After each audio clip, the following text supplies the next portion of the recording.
Welcome back to my channel. ಹೊಸದಾಗಿ channel ನೋಡ್ತಾ ಇದ್ದರೆ ಸಬ್ಸ್ಕ್ರೈಬ್ ಮಾಡಿಕೊಂಡು ಸಪೋರ್ಟ್ ಮಾಡಿ. ಸಚ್ಚಿದಾನಂದ ಸಾಯಿನಾಥ್ಗೆ ನಮಸ್ಕಾರ ಮಾಡುತ್ತಾ ಸಾಯಿನಾಥರ ಅನುಗ್ರಹ ಎಲ್ಲರ ಮೇಲೂ ಇರಲಿ ಅಂತ ವಿಡಿಯೋ ಪ್ರಾರಂಭ ಮಾಡ್ತಾ ಇದ್ದೀನಿ. ಸೋಮವಾರ ಅನ್ನುವಂಥದ್ದು ವಾರದ ಮೊದಲನೆಯ ದಿನ, ಶಿವಸ್ವಾಮಿಯನ್ನು ಪೂಜಿಸುವಂಥ ಮಹಾ ಅದ್ಭುತವಾದ ದಿನ. ಯಾಕಂದರೆ ಶಿವಸ್ವಾಮಿಯ ಆಜ್ಞೆ ಇಲ್ಲದ್ದು ಹುಲ್ಲು ಕಡ್ಡಿ ಕೂಡ ಆಡೋದಿಲ್ಲ. ಭಗವಂತನು ನಾವು ಯಾವುದೇ ರೀತಿಯಲ್ಲಿ ಕೂಡ ಕೇಳಿಕೊಂಡ್ರೂ ಆಶೀರ್ವಾದ ಕೊಡುವಂಥ ಒಂದು ದಿನ ಅಂತಲೇ ಹೇಳ್ಬಹುದು ಸ್ನೇಹಿತರೆ. ಸೋಮವಾರ ಮಾಡುವಂಥ ದೀಪಾರಾಧನೆ, ಆ ದೀಪಕ್ಕೆ ಈ ವಸ್ತುಗಳನ್ನು ಹಾಕಿ ದೀಪ ಹಚ್ಚೋದ್ರಿಂದ ಪ್ರದೋಷದ ಸಮಯದಲ್ಲಿ ಈ ರೀತಿ ಮಾಡ್ಕೊಳ್ಳಿ. ಯಾಕಂದರೆ ಸೋಮವಾರ ಮಾಡುವಂಥ ಈ ಪುಟ್ಟ ದೀಪಾರಾಧನೆ ವಾರ ಪೂರ್ತಿ ನಮ್ಮ ಕೆಲಸಗಳು ಸರಾಗವಾಗಿ ನಡೆಯುವಂತೆ ಮಾಡುತ್ತೆ. ನಮ್ಮ ಮನೆಯಲ್ಲಿ, ಸಂಸಾರದಲ್ಲಿ, ನಮ್ಮ ಕುಟುಂಬ ಎಲ್ಲವೂ ನಾವು ಎಷ್ಟು ಇಷ್ಟಪಟ್ಟು ಜೀವನ ಮಾಡ್ತಾ ಇರ್ತೀವಿ, ಆ ಕಷ್ಟಗಳು ಏನೇ ಬಂದರೂ ಕೂಡ ಅದನ್ನು ಸರಿತೂಗಿಸ್ಕೊಂಡು ಮುಂದೆ ಸಾಗಬೇಕು ಅಂತ ನಮ್ಮ ಪ್ರಯತ್ನ ಆಗಿರುತ್ತೆ. ಅದರಲ್ಲಿ ಎಷ್ಟೋ ಏರಿಳಿತಗಳು ಅನ್ನೋದು ಸಹಜವಾಗಿ ಮನುಷ್ಯನಿಗೆ ಬರುವಂಥದ್ದು. ಎಷ್ಟೇ ನಾವು ಪ್ರಯತ್ನ ಪಟ್ಟರು ಹಾಗೂ ಇದು ನಿಜ ಅಲ್ಲ ಅಂತ ಅಂದ್ಕೊಂಡ್ರೂ ಕೂಡ ನಮ್ಮ ಈಗಿನ ಬೆಳವಣಿಗೆಯಲ್ಲಿ, ನಮ್ಮ ಜೀವನದಲ್ಲಿ ಮುಖ್ಯವಾಗಿ ನಮಗೆ ಬೇಕಾಗಿರುವಂಥದ್ದು ದುಡ್ಡಿನ ಹಿಂದೆ ಯಾವ ರೀತಿ ಓಡ್ತಾ ಇದ್ದೀವಿ ಅಂತ ಹೇಳಿದ್ರೆ, ಪ್ರತಿನಿತ್ಯ ನಿದ್ದೆ ಕಡಿಮೆ ಆಗಿಬಿಟ್ಟಿದೆ ಪ್ರತಿಯೊಬ್ಬರಿಗೂ. ಅದರಿಂದ ಆರೋಗ್ಯ ಸಮಸ್ಯೆಗಳು, ಯಾಕಂದರೆ ಜೀವನಕ್ಕೆ ಅವಶ್ಯಕವಾಗಿ ಅನಿವಾರ್ಯ ಅಂತ ಕೂಡ ಹೇಳಬಹುದು. ದುಡ್ಡು ಬೇಕೇ ಬೇಕು ಪ್ರತಿಯೊಬ್ಬರಿಗೂ. ನಾವು ದುಡ್ಡಿನಿಂದ ಓಡ್ತಾ ಇದ್ದೀವಿ ಅಂತ ಹೇಳಿದ್ರೆ ಎಲ್ಲೋ ಸಂಬಂಧಗಳನ್ನು ದೂರ ಮಾಡಿಕೊಂಡು ಒಂದು ಕಷ್ಟಪಡ್ತಾ ಇದ್ದೀವಿ. ಆದರೂ ಯಾಕೆ ನಮ್ಮ ಜೀವನದಲ್ಲಿ ಒಂದಷ್ಟು ಮಟ್ಟಕ್ಕೆ ನಾವು ಬೆಳೀತಾ ಇಲ್ಲ, 3ಕ್ಕೆ ಇಳೀತಾ ಇಲ್ಲ, 6ಕ್ಕೆ ಹತ್ತುತ್ತಾ ಇಲ್ಲ ಅನ್ನೋ ಥರ ಮಧ್ಯದಲ್ಲೇ ನಿಂತೋಗ್ಬಿಟ್ಟಿದೆ ನಮ್ಮ ಜೀವನ, ಸಾಕಾಗಿದೆ ಅನ್ನುವಂಥವರು ಸೋಮವಾರ ತುಂಬ ಸರಳ ವಿಧಾನದಲ್ಲೇ, ಕೆಲವೊಬ್ಬರಿಗೆ ಒಂದು ರೀತಿ ಡೌಟ್ ಇರುತ್ತೆ. ಬೆಳಗ್ಗೆನೇ ನಾವು ಮನೆಯಲ್ಲಿ ಕೆಲಸ ಮಾಡಿಕೊಂಡು ಮಕ್ಕಳನ್ನೂ ಕಳಿಸಿ ಸ್ಕೂಲು, ಕಾಲೇಜು, ಆಫೀಸು ಈ ಥರ ಎಲ್ಲ ಮಾಡಿಕೊಂಡು ಪೂಜೆಗಳನ್ನು ಮಾಡ್ಕೊಳ್ಳೋದಕ್ಕಾಗೋದಿಲ್ಲ.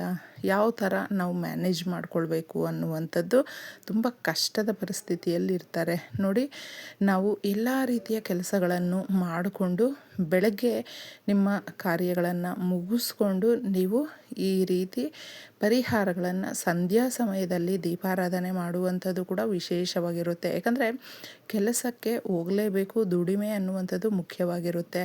ಬೆಳಗ್ಗೆ ನಮಗೆ ಆಗೋದಿಲ್ಲ ಅನ್ನುವಂಥವರು ಏನೂ ತೊಂದರೆ ಇಲ್ಲ ಸ್ನೇಹಿತರೆ. ನಾವು ಮನೆಗಳನ್ನು ಕ್ಲೀನ್ ಮಾಡ್ಕೊಂಡಿರ್ತೀವಿ. ಪ್ರತಿನಿತ್ಯ ಮಾಡಿಕೊಳ್ಳುವ ರೀತಿಯಲ್ಲೇ ಸಾಧಾರಣವಾಗಿ ಸಂಧ್ಯಾ ಸಮಯ, ಸೋಮವಾರ ಪ್ರದೋಷದ ಸಮಯದಲ್ಲಿ ದೀಪಾರಾಧನೆ ಮಾಡೋದ್ರಿಂದ ನಮಗಿರುವಂಥ ಮುಖ್ಯವಾಗಿ ಶನಿ ದೋಷಗಳಿಂದ ಪಾರಾಗಬಹುದು. ಯಾಕಂದರೆ ಏನೋ ಒಂದು ಅರ್ಧಾಶ್ರಮ ಶನಿಯಿಂದ ತುಂಬ ಒದ್ದಾಡ್ತಾ ಇದ್ದೀವಿ, ಕೆಲಸಗಳು ಸರಿಯಾಗಿ ಜರುಗ್ತಾ ಇಲ್ಲ ಅನ್ನುವಂಥವರು ಹತ್ತಿರದಲ್ಲೇ ನಿಮಗೇನಾದರೂ ಶಿವಾಲಯ ಇದ್ದರೆ, ಶಿವ ಬಂದು ಅಭಿಷೇಕ ಪ್ರಿಯ, ಭಗವಂತನಿಗೆ ನೀವು ಅಭಿಷೇಕವನ್ನು ಮಾಡ್ಕೊಂಡು ಬರಬಹುದು. ಮುಖ್ಯವಾಗಿ ಎಲ್ಲ ರೀತಿಯ ಅಭಿಷೇಕಗಳು ಕೂಡ ಇರುತ್ತೆ, ಅದು ಅವರವರ ಶಕ್ತಿಯ ಅನುಸಾರ.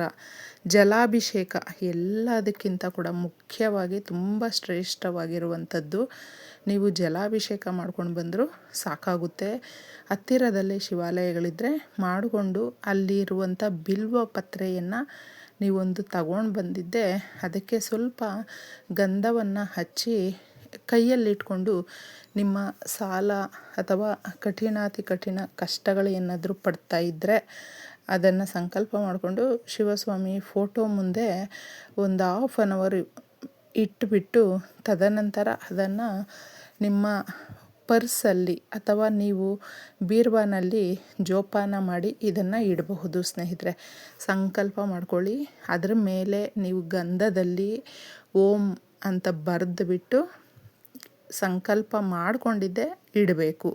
ಈ ಥರ ಒಂದಷ್ಟು ವಾರಗಳು ಬಿಲ್ವ ಪತ್ರೆಯಲ್ಲಿ ಮಾಡಿದಾಗ ಇಷ್ಟಾರ್ಥಗಳು ನೆರವೇರುತ್ತೆ. ಇನ್ನು ಮುಖ್ಯವಾಗಿ ಪ್ರದೋಷದ ಸಮಯದಲ್ಲಿ ದೀಪಾರಾಧನೆ ನಮ್ಮ ಕತ್ತಲನ್ನು ಓಡಿಸುವಂಥದ್ದು, ಅಂಧಕಾರವನ್ನು ಓಡಿಸಿ ನಮ್ಮ ಜೀವನದಲ್ಲಿ ಬೆಳಕನ್ನು ಮೂಡಿಸುವ, ಬೆಳಕಿನ ಕಡೆ ಹೆಜ್ಜೆ ಇಡುವಂತೆ ನಮಗೆ ದಾರಿಯನ್ನು ತೋರಿಸುವಂಥದ್ದು ದೀಪಾರಾಧನೆ. ಎಲ್ಲ ಧರ್ಮದವರು ಕೂಡ ದೀಪ ಬೆಳಗಿಸ್ತಾರೆ. ಅದು ಅವರವರ ಒಂದು ಪದ್ಧತಿಯಲ್ಲಿ.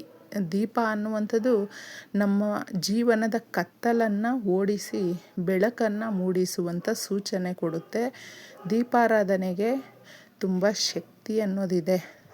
ದೀಪಕ್ಕೆ ಕೆಲವು ವಸ್ತುಗಳನ್ನು ಸೇರಿಸಿ ದೀಪಾರಾಧನೆ ಮಾಡೋದ್ರಿಂದ ನಮ್ಮ ಕಷ್ಟಗಳು ಈ ಜನ್ಮದಲ್ಲಿ ತೀರೋದಿಲ್ಲ.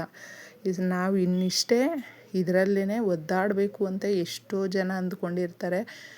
ಅದಕ್ಕೆ ಅವರು ಸ್ಟಿಕ್ ಆನ್ ಆಗಿಬಿಟ್ಟಿರ್ತಾರೆ. ಇನ್ನಷ್ಟೇ ಈ ಪ್ರಾಬ್ಲಮ್ಸನ್ನು ಸಾಲ್ವ್ ಮಾಡೋಕ್ಕಾಗಲ್ಲ ಅನ್ನುವಂಥವರು ಶಿವಸ್ವಾಮಿಯ ಮೇಲೆ ಭಾರ ಹಾಕಿ ತಪ್ಪದೆ ಇದನ್ನು ಪ್ರದೋಷದ ಸಮಯದಲ್ಲಿ ಮಾಡಿ ನೀವು ಒಂದು 7 ವಾರ 9 ವಾರ ಮಾಡ್ಕೊಳ್ತಾ ಬನ್ನಿ ಸ್ನೇಹಿತರೆ. ಹೇಗಿದ್ದರೂ ಸೋಮವಾರ ಅನ್ನುವಂಥದ್ದು ಪ್ರತಿ ವಾರದಲ್ಲೂ ಕೂಡ ಫಾಸ್ಟಾಗಿ ದಿನಗಳು ಕಳೀತಾ ಇರುತ್ತೆ. ಹೆಣ್ಣು ಮಕ್ಕಳಿಗಾದರೆ ಕೆಲವೊಂದು ಬಾರಿ ಸ್ಕಿಪ್ ಮಾಡಬೇಕಾಗುತ್ತೆ, ತೊಂದರೆ ಇಲ್ಲ. ಅಂತಹ ಸಮಯಗಳಲ್ಲಿ ನೀವು ಸ್ಕಿಪ್ ಮಾಡಿ ಮತ್ತೆ ಕಂಟಿನ್ಯೂ ಮಾಡಬಹುದು, ತೊಂದರೆ ಇಲ್ಲ.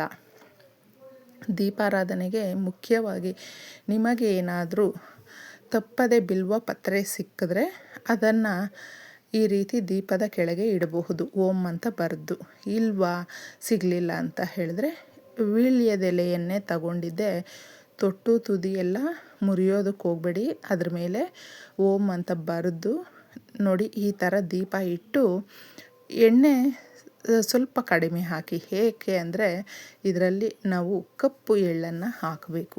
ಎಳ್ಳು ಈ ದಿನ ಸೋಮವಾರ ದೀಪಾರಾಧನೆಗೆ ಶಿವಸ್ವಾಮಿಯನ್ನು ನೆನೆಸ್ಕೊಂಡು ಹಾಕೋದ್ರಿಂದ ಜನ್ಮದೋಷಗಳು, ಶನಿ ದೋಷಗಳು, ಅರ್ಧಾಷ್ಟಮ ಶನಿ ಯಾವುದೇ ರೀತಿಯಲ್ಲಿ ನಮಗೆ ಸಮಸ್ಯೆಗಳು ಕಾಡ್ತಾ ಇದ್ದರೂ ಕೂಡ ಆ ಗ್ರಹ ದೋಷಗಳು ಇದೆ ಅನ್ನುವಂಥವರು ನಿವಾರಣೆ ಮಾಡುವಂಥ ತುಂಬ ಸಿಂಪಲ್ ಮೆಥಡ್ ಇದು.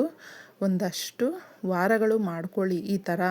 ಇದನ್ನು ಒಂದು ಚಿಕ್ಕ ಸ್ಪೂನಷ್ಟು ಹಾಕಿ ಮತ್ತು ಸಕ್ಕರೆಯನ್ನು ಹಾಕಿ ಸುಮಧುರವಾಗಿರುವಂಥದ್ದು. ನಮ್ಮ ಎಷ್ಟೋ ಜೀವನದಲ್ಲಿ ಪ್ರತಿಯೊಬ್ಬರಿಗೂ ಕಷ್ಟ ಸುಖ ಅನ್ನುವಂಥದ್ದು ಇರುತ್ತೆ. ಕಷ್ಟಗಳೇ ಜಾಸ್ತಿ ನಮ್ಮ ಜೀವನದಲ್ಲಿ, ಕಹಿನೇ ತುಂಬಿಕೊಂಡಿದೆ ಅನ್ನುವಂಥವರಿಗೆ ಇದು ದಾರಿಯನ್ನು ತೋರಿಸುತ್ತೆ. ನಾವು ಯಾರನ್ನ ತುಂಬಾ ನಂಬಿರ್ತೀವಿ, ಅವರಿಂದ ಏನಾದರೂ ಕಷ್ಟಪಡ್ತಾಯಿದ್ರೆ, ಮೋಸ ಹೋಗಿದ್ರೆ ಎಲ್ಲವೂ ಸರಿಪಡಿಸಿಕೊಳ್ಳುವಂಥ ಒಂದು ದೀಪಾರಾಧನೆ ಸ್ನೇಹಿತರೆ. ಈ ರೀತಿ ದೀಪ ಹಚ್ಚಿದಾಗ ಮನೆಯಲ್ಲಿ ಮಕ್ಕಳಿಗೆ ಒಳ್ಳೆ ರೀತಿಯಲ್ಲಿ ಸುಸಂಸ್ಕೃತರಾಗಿರ್ತಾರೆ. ಅವರು ಅಂದುಕೊಂಡಿರುವ ಕೆಲಸ ಕಾರ್ಯಗಳು ನಡೆಯುತ್ತೆ. ಮನೆಯಲ್ಲಿ ನಿಮ್ಮ ಯಜಮಾನರಿಗೆ ಪ್ರಮೋಷನ್ನು, ಆದಾಯ ಜಾಸ್ತಿ ಆಗುತ್ತೆ. ಕಡು ಬಡತನದಿಂದ ಅಚ್ಚುಕಟ್ಟಾಗಿ ಇರುವಂಥ ಜೀವನಕ್ಕೆ ನಾವು ಬರಬಹುದು. ಇಷ್ಟು ಮಾಡ್ಕೊಂಡು ನೋಡಿ, ತುಂಬ ಒಳ್ಳೆಯದಾಗುತ್ತೆ.